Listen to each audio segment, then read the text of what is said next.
इतनी बड़ी डिग्री जैसी लड़की हो गई है, एक कप चाय बनाना तक नहीं सीखा। हे भगवान, ससुराल में कैसे निभाएगी ये। वो चाय चूल्हे पर चढ़ाकर जरा सा बाहर क्या निकल गई कि ताई जी को बस बोलने का बहाना मिल गया, पर उसकी मम्मी ही कहाँ कम थी। क्या करूँ जीजी, मेरी तो कभी सुनी ही नहीं। इसे अब सास ही सुधारेगी तब समझ आएगी।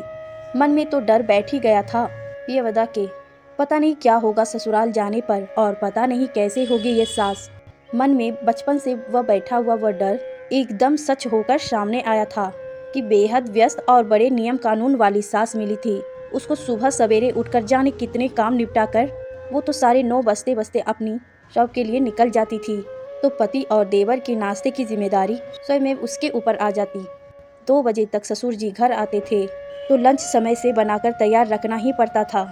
हाँ, डिनर जरूर सास उसके साथ खड़ी होकर बनाती थी, क्योंकि उस समय पूरा परिवार एक साथ बैठकर खाना खाता था। लेकिन क्या इतना ही अब समझ में आया था कि ये घर के काम तो पूरे दिन चलते हैं, और वह अनगढ़ हाथों से उन्हें निपटाती लगभग रोज ही किसी न किसी बात के लिए सासू जी का लेक्चर सुनने को अभिशप्त रहती थी। काफ़ी कोशिश करती थी कि गलतियां ना हो, पर हर रोज कोई नई मुसीबत सर पर पड़ी ही रहती थी।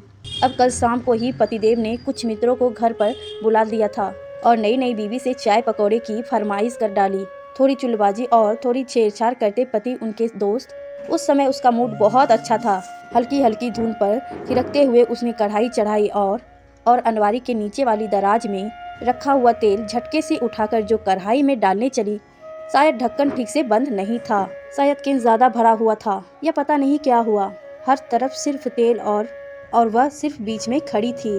अब क्या करेगी वह कुछ पता नहीं था। शायद भगवान जब मुसीबत भेजते हैं तो उसका निदान भी भेजते होंगे। तभी तो ठीक उसी समय उसकी सास ने घर में प्रवेश किया और किचन के दरवाजे पर आकर खड़ी हो गई।